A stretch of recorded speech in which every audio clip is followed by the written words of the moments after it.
Вітаю вас у ефірі «Рацыя». Ну што ж, прэзідэнтам Злучаных Штатаў стаў Дональд Трамп. Ці зменіцца нешта для Беларусі? І маем госці, які ведаў людзей з колішняга атачэння Трампа. Гэта журналіст, міжнародны аналітык, выконваючы абавязкі намесніка дырэктара тэлеканала «Белсат» Сергей Пеляса. Сергей, вітаю. Прывітанне, дзякую за запрашэнне. Па ідэі, Дональд Трамп ведае, дзе знаходзіцца Беларусь, разумее стратэгічнае значэнне тэрыторыі Беларусі. Ну, тваё меркаванне, ці зменіцца палітыка ў дачыненні да нашай краіны, ці варта беларусам спадзявацца на нейкія змены? Самая цікавая для нас персона гэта Майк Помпео. Майк Помпео гэта адзін з кандыдатаў на міністра абароны США. Нагадаю, што Майк Помпео гэта былы кіраўнік ЦРУ, Цэнтральнага разведвальнага ўправлення. Пры Трампе ён ім быў. І ён быў сакратаром, дзяржаўным сакратаром, то бок кіраўніком амерыканскай дыпламатыі, таксама пры Трампе. І ён на пачатку 2020 года, за паўгады да беларускай рэвалюцыі, беларускіх выбараў, быў у Беларусі і сустракаўся асабіста з Лукашэнкам. Помпео, калі ён займе пасаду міністра абароны США, гэта будзе чалавек, які не проста тэарэтычна ведае, дзе Беларусь знаходзіцца, але чалавек, які быў у Беларусі і ведае яе спецыфіку. Ён ведае, што гэта не частка Расіі, а, на жаль, так часта паўтараюць на Захадзе. Каб спрасціць, ну, гэта частка Расіі, все, як бы, справа закрытая, няма што там казаць, да? Майк Помпео разумее, што Беларусь гэта не частка Расіі, што з Беларусю, з беларускім грамадствам, з Лукашэнкам, з рэжымам, з сілавікамі можна гуляць. Можна гуляць нейкія гульні, так, закулісныя. І калі Майк Помпео стане міністрам абароны, думаю, што Беларусю будуць цікавіцца. Асабліва на фоне таго, што ў параўнанні з зімою 2020 года роля Беларусі, яна значна вырасла. Усе разумеюць, што рэжым Лукашэнкі гэта саюзнік Пуціна, які дапамог яму у правядзенні агрэсіі супраць Украіны. Па сутнасці, гэтай агрэсіі не было б у такім фармаце без Лукашэнкі. Аднак сам рэжым Лукашэнкі не толькі не увязаўся ў вайну, не увязаў Беларусь, так, беларускія войскі, але і ў параўнанні з пачаткам вайны рэжым Лукашэнкі зменшыў падтрымку вайны Расіі супраць Украіны. Я думаю, што гэта ўсё заўважаюць у США, таму што гэта чыннікі, якія ўплываюць і на бяспеку амерыканскіх войскаў, якія знаходзяцца ў Еўропе, а менавіта ў Польшы і ў Літве. Яны там ёсць. І досыць сур'ёзны кантынгент ёсць у Польшы. Гэта некалькі тысяч. Таму вось калі Майка Помпео Трамп выбере на пасаду міністра абароны, тады можа быць нешта цікавае. Калі гэта будзе іншая асоба, а гаворка таксама ідзе пра іншых кандыдатаў, іх не вельмі шмат, то тут досыць цяжка прагназаваць магчымыя рухі Вашынгтона ў кірунку Менска. Хутчэй усё будзе адбывацца ў кантэксце вайны Расіі супраць Украіны і жаданне Дональда Трампа гэту вайну закончыць. Падсумоўваючы, агулам палітыка Вашынгтона, она радыкальна не памяняецца. Вашынгтон не прызнае Лукашэнку. Нягледзячы на першыя радасныя рэакцыі Лукашэнка, ўжо было 3 рэакцыі, прынамсі. Па-першае, Лукашэнка павіншаваў афіцыйна, вельмі дзіўным такім тэкстам на свайго паведамлення. Доўга думалі. Назваў гэта подзвігам. Прычым Лукашэнка павіншаваў той час, калі Пуцін яшчэ не павіншаваў. Гэта цікава, да? Таму што крытыкі Дональда Трампа кажуць, што Трамп ледзь не марыянетка ці агент Кремля, да? А Пуцін яго не павіншаваў. Лукашэнка павіншаваў. Бо Лукашэнка яўна радуецца ягонай перамозе. Ён спадзяецца, што змены в палітычных верхах, асабліва ў самай уплывовай дзяржаве, яны прынесуць яму нейкую палёгку. Таму што сітуацыя Беларусі, беларускай эканомікі і бліжэйшай перспектывы, яна не вельмі весёлкавая, не вельмі радасная. Ключавы момант для нас, так? Якім чынам Трамп спыніць вось гэтую вайну за 24 гадзіны, ці проста гэта не пустыя абяцанні? І вось у выданні Wall Street Journal, значыцца, выходзяць там чарговыя падрабязнасці плану Трампа, но яны, мякка кажучы, не суцяшальныя, так? Замарозіць усё па лініі фронта, Украіну не прымаюць у НАТО, нічога добрага для Украіны, нічога добрага для нас. Як ты ўвогуле да гэтага ставіся? Сам Трамп, ён ніколі не падаваў, калі мяне не падманвае памяць, ніколі не падаваў дэталяў свайго плана. Агулам ён не вельмі ахвотна дзеліцца сваімі планамі. Ён заўсёды трымае гэта за нейкай такім туманам невядомасці, так, прытрымлівае на пазней. Магчыма, гэта быў элемент ягонай кампаніі для таго, каб пакрытыкаваць Байдена. Практыка, рэальнасць, яна акажацца даволі жорсткай, і я думаю, што практычна немагчыма некалькімі тэлефоннымі званкамі спачатку ў Маскву, а потым у Кіеў спыніць гэту вайну. Калі правесці цяпер лінію, так, спыніць вагонь, правесці лінію раздзялення паміж расійскімі і украінскімі войскамі, так як яна ёсць на мапах, то бок па лініі фронту, то гэта не той варыянт, як мне падаецца, які задаволіць Пуціна. А значыць, нельга вырашыць гэту праблему цягам 24 гадзінаў. Нават калі б Пуцін быў гатовы спыніць вайну, Пуцін быў бы гатовы, Зеленскі быў бы гатовы саступіць тыя тэрыторыі, якія пад кантролем расейцаў, і Трамп знайшоў бы аргументы, каб іх пераканаць. Гэта ўсё роўна не тое, што задавальняе расейцаў. А значыць, вайна працягнецца. Таму, хутчэй за ўсё, гэты сцэнар нерэальны. Я думаю, што Трамп можа паспрабаваць яго рэалізаваць, і ён сутыкнецца з тым, што ему не ўдасца з Пуцінам дамовіцца. Хаця ён можа паспрабаваць, і вось калі ён сутыкнецца з тым, што гэту праблему нельга вырашыць, вось так, хутка з наскоку, вось тады і пачнецца самае цікавае. Рацыя. У амерыканцаў ёсць яшчэ адзін інструмент, эканамічны інструмент, і што абяцаў Трамп? Таксама былі выцекі інфармацыі, што зняць квоты з амерыканскіх нафтаздабытчыкаў, абсалютна зняць. І ходзяць размовы пра тое, што могуць абваліць сусветныя кошты на нафту. Ёсць размовы там да $50 за барэль, хоць это ж нават будзе нерэнтабельна для гэтых амерыканскіх нафтаздабытчыкаў. Тым не менш, мінімальна абваліць гэтыя цэны, так, перарэзаць расейцам нафтавую трубу, што можа прывесці да эканамічнай дэстабілізацыі ў расійскай федэрацыі, так? А за эканамічнай можа наступіць палітычная, і будзе яшчэ цікавей. Як ты ставішся да такога варыянта? Ці можа так быць? Ну, варта памятаць пра тое, што ў выніку санкцыяў супраць Расіі за агрэсію супраць Украіны пацярпела нафтавая галіна расійская. Расіі давялося шукаць новых пакупнікоў, заходнія рынкі закрытыя, і Кітай з Індыяй і шэраг іншых дзяржаваў пачалі купляць большую колькасць нафты па значна больш карысным для сябе коштах, так, чым раней. Нафтавая галіна – гэта адна з асноўных крыніцаў папаўнення расійскага бюджэту, не адзіная, але адна з асноўных. Тут яшчэ вось што важна. Нават калі вось в бліжэйшай перспектыве і адміністрацыя Трампа будзе прабаваць нейкім чынам маніпуляваць пры цэнах на нафту, то я думаю, што тыя аб'ёмы, якія Расія прадае, дазволяць ёй адносна стабільна сябе адчуваць, ну, мець грошы на вайну, скажем так.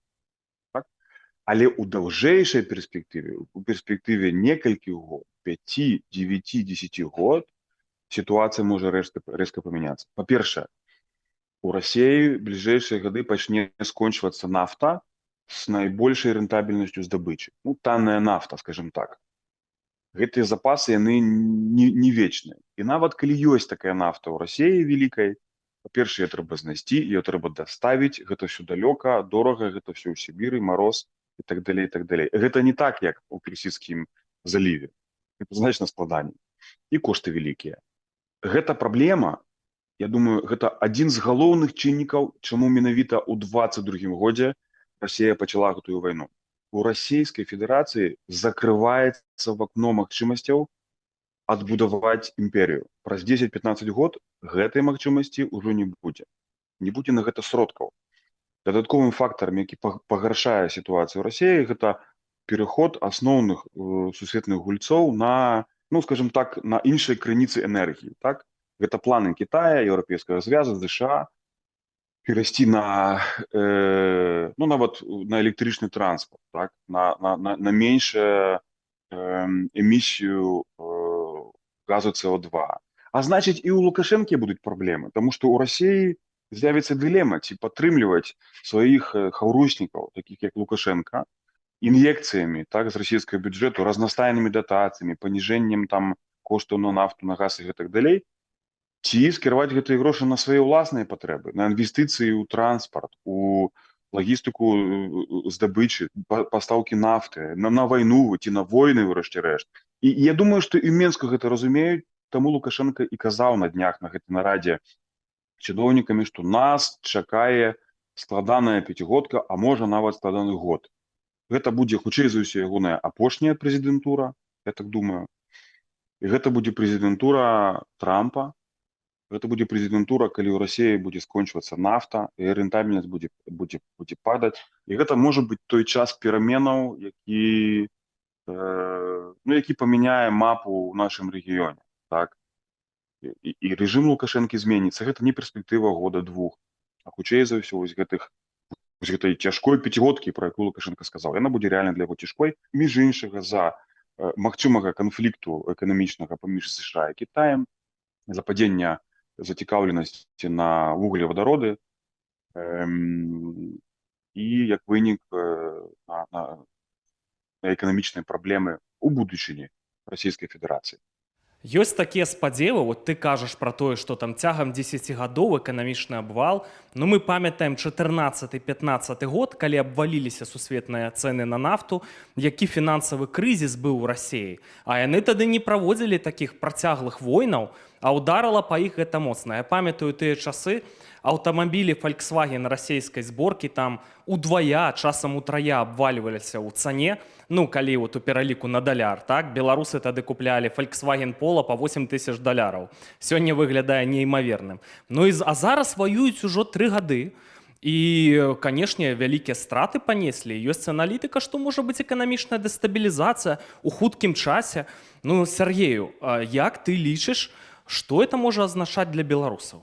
Я не эканаміст, я хутчэй як палітычны каментатар гэта аналізую, то бок як агульна эканамічныя тренды ў свеце могуць паўплываць на палітычныя рашэнні.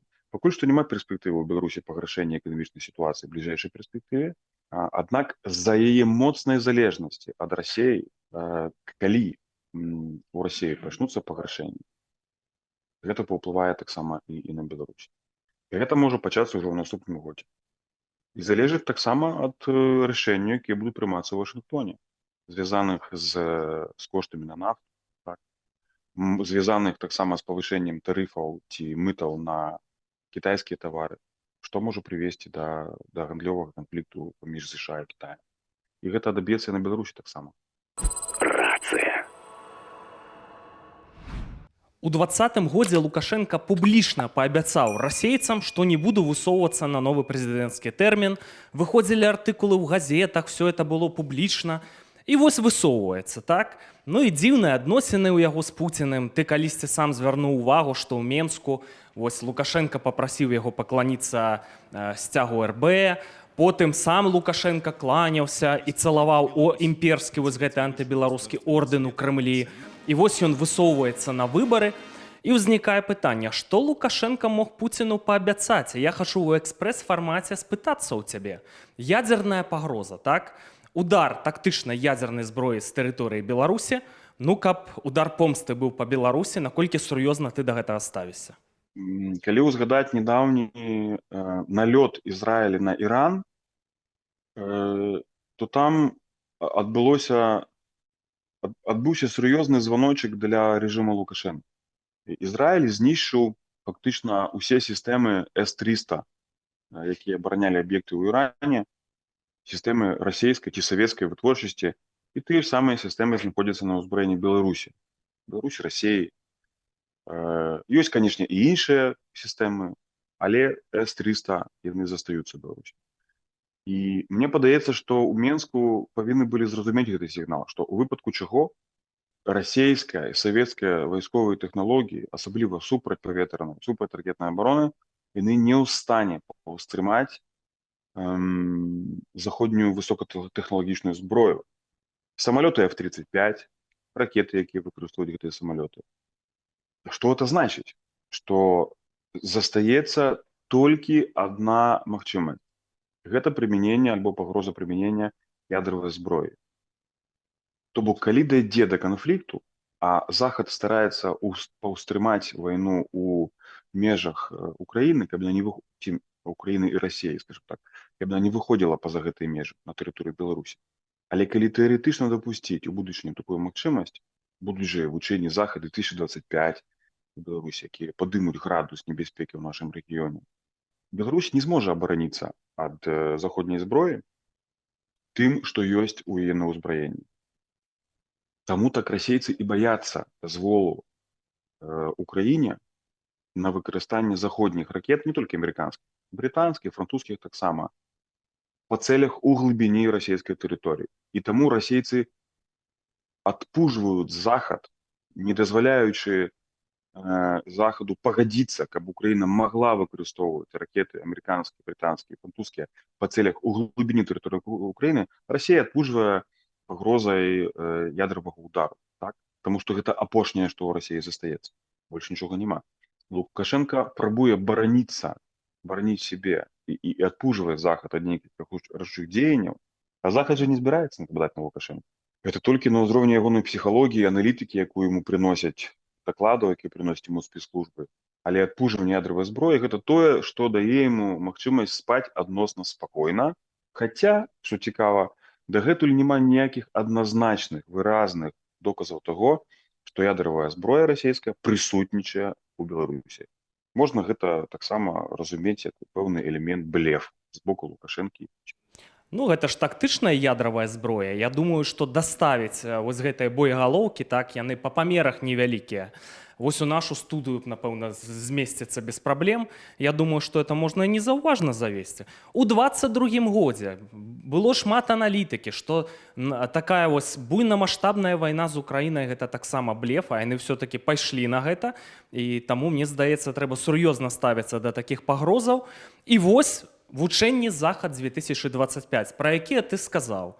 Відавочна, Захад нападаць не збіраецца. Цудоўная магчымасць для маскіроўкі канцэнтрацыі войскаў і вайсковага нападу з тэрыторыі Беларусі. Не ведаю куды. На Кіеў, у раён Сувалкаўскай прасторы. Пакуль войскі НАТО не падрыхтаваныя і катэгарычна не хочуць ваяваць. Як ты разглядаеш варыянт вайны, што вось ужо пасля выбараў, так званых выбараў у Беларусі, пачнецца? Я думаю, што верагоднасць яна мінімальная, менавіта такога сцэнару. Наконт таго, што было шмат аналітыкі, што не будзе вайны ў 22-м годзе. Я на гэта гляджу інакш. Мне здаецца, што амерыканцы, менавіта, амерыканская выведка трубіла, просто крычала весь 21 год, што будзе вайна, будзе вайна. А ў Кіеве кіраўніцтва казала штосьці пра майскія святы, пра шашлыкі, і, маўляў, не пужайце нам тут інвестараў, так? Аднак, што тычыцца сцэнару Захаду 2025. Мы не ведаем дакладна, якім будзе гэты сцэнар, але мы ведаем, што папярэднія вучэнні, яны былі выкарыстаныя як прыкрыццё для расійскай агрэсіі. Ці там саюзная решимасць, здаецца, называліся тыя вучэнні? Ці саюзная решимасць, так. Але гэта было пад выглядам вучэнняў зроблена. Я думаю, што самым рэалістычным сцэнаром гэтых вучэнняў можа быць вось што. На фоне таго, што сітуацыя украінскіх войскаў на фронте пагаршаецца, і расейцы здабываюць чарговыя украінскія населеныя пункты. У украінцаў цяжэйшая сітуацыя на фронте, менш дапамогі ЗША, унутраныя турбуленцыі ў Еўропе. Мы бачым, што адбываецца ў Нямецчыне, так? Галоўнай дзяржаве ў еўрапейскім звязі, самай уплывовай. На гэтым фоне правядзення вучэнняў у Беларусі нават не вельмі вялікі, так? Таму што ў расейцаў няма людскіх ресурсаў, каб сканцэнтраваць, скажем, некалькі десяткаў тысяч, 50-60 тысяч, якія маглі б рэальна Кіеву пагражаць. Але перакідванне 10-20 тысячаў жаўнераў з тэхнікай могуць прымусіць украінцаў узмацніць абарону на поўначы. То бок, адцягнуць частку сілаў з рэзерваў, напрыклад, альбо нават з фронту, што расейцы паспрабуюць выкарыстаць. Расія можа стварыць выгадныя для сябе умовы здачы Украіны. Украіна застанецца, так? Але та тэрыторыя, якую расейцы лічаць сваёй, тыя вобласці, якія лічаць сваімі, яны будуць кантралявацца Расіяй. Но Украіну прымусяць пагадзіцца на нейтральны статус і на нейкую там аддаленую перспектыву адкладзеную ў часе вырашэнне тэрытарыяльных пытанняў, пытання бяспекі і іншых, застанецца для Украіны толькі вось для гэтай часткі Украіны большай, якая застанецца пад кантролем ураду легітымнага ў Кіеве, застанецца еўразвяз, Украіне дазволяць вступіць у еўразвяз, так? І вось тады могуць яны чакаць на перамір'е. Это бліжэйшы тэрмін рэалістычны. Восень 2025 года, не раней. Канешне, вучэнні будуць адбывацца за пэўнай такой дымовой завесай, мы не будзем ведаць іхнага сцэнару. Яны могуць выкарыстоўвацца паралельна для запужвання Захаду, каб Захад баяўся павялічыць дапамогу Украіне, дазволіць выкарыстоўваць дальнабойныя ракеты па тэрыторыі Расіі. Да гэтага моманту дазволу няма. І цяпер пры Трампе гэтага дазволу, хутчэй за ўсё, ўжо не будзе. Яны могуць стварыць умовы для таго, каб прымусіць Украіну ледзь не да капітуляцыі. З выкарыстаннем Лукашэнкі. Роля Лукашэнкі будзе ў гэтым зноў даць тэрыторыю, толькі што не для нападу на Украіну, а для прэсінгу, для ціску на Украіну, каб прымусіць яе здацца. Вось для чаго я думаю, што будуць вывучэнні гэтай выкарыстаныя і паралельна будуць запужваць нейкімі там рухамі ў дачыненні да Літвы, Польшчы і іншых суседзяў. Рацыя. Ну, я вельмі спадзяюся, што амерыканцы разумеюць усю гэтую гульню, бо сцэнары, апісаныя табой, гэта вельмі кепскі варыянт для Украіны, гэта для Беларусі безнадзейны варыянт, гэта вельмі кепскі варыянт для ЗША. Таму што пры такіх раскладах, вось гэтая вось зла, так, лакаматывам якой з'яўляецца Кітай, а там Расія ролю тарана выконвае, яны ўзмацняюцца. Перспектывы такія, што да гэтага моцнага боку могуць далучыцца новыя моцныя гульцы, там, не ведаю, нават Індыя, хоць это дэмакратыя, нават там Турэччына і многія іншыя краіны. І калі яны яшчэ і Украіну бяруць пад кантроль, так, пад стратэгічны кантроль, это пагроза Захаду, гэта пагроза Злучаным Штатам Амерыкі, фізічная пагроза. Гэта варыянты знішчэння ўвогуле заходняй цывілізацыі ў будучым, вялікая пагроза. Няўжо яны не зразумеюць гэтую гульню, не прадпрымуць зараз пільныя меры? Вось ключавая інтрыга. Я меркую, што там у Вашынгтоне думаюць інакш, чым ты, Евген, думаеш. У Злучаных Штатаў абмежаваныя рэсурсы. Яны не могуць адначасова падтрымліваць актыўную замежную палітыку з выкарыстаннем сілы на шматлікіх тэатрах. Адначасова на рэгіёне Ціхага акіяну, паўстрымліваць КНДР, трымаючы свае войскі ў паўднёвай Карэі, паўстрымліваць Кітай, падтрымліваючы Тайвань, адначасова падтрымліваць свайго партнёра і саюзніка Ізраіль і іншыя дзяржавы гэтага рэгіёну, напрыклад, Егіпет, Саудаўскую Аравію, у канфлікце паміж Ізраілем і Іранам. І на тым жа самым узроўні падтрымліваць сваю прысутнасць у Еўропе. Ім даводзіцца выбіраць. І гэты выбар будзе зроблены цяпер пры адміністрацыі Трампа. На жаль, выглядае сітуацыя так, што Злучаныя Штаты яны абмежуюць свядома сваю ролю сусветнага паліцыянта. І вось гэтая дэкларацыя, гэта асноўная канцэпцыя Дональда Трампа, якая тычыцца замежнай палітыкі, што ён хоча скончыць усе войны. Гэта значыць, што Амерыка не будзе ваяваць, то бок не будзе выкарыстоўваць ваенную сілу за мяжой. Ці гэта атрымаецца, ці не, пабачым. Але гэта тычыцца Еўропы першую чаргу. Вось чаго я пабойваюся. З аднаго боку. З другога боку, гэта можа штурхнуць еўрапейскія дзяржавы для большай адказнасці за лёс Еўропы. Мы ведаем, што дагэтуль у НАТО, нягледзячы на тое, што 10 год назад на саміце НАТО было прынятае забавязальніцтва пра тое, каб павысіць выдаткі на абарону да 2%, 2% валавага ўнутранага прадукту. І калі такія дзяржавы, як Польша, Літва, Латвія і шэраг іншых дзяржаваў, асабліва тых, якія мяжуюць з Расіяй, яны даўно перакрочылі гэтыя 2%, а то і 3%, то ёсць шмат дзяржаваў у заходняй Еўропе, якія не дабіваюць да 2%. Трамп пра гэта казаў яшчэ падчас свайго першага прэзідэнцтва, адкрыта казаў, гэта не падабалася еўрапейскім партнёрам. І вось цяпер будзе другі падыход. ён будзе патрабаваць, каб Еўропа ўзяла адказнасць за бяспеку Еўропы на себе, большую адказнасць. Не цалкам, але большую адказнасць на себе.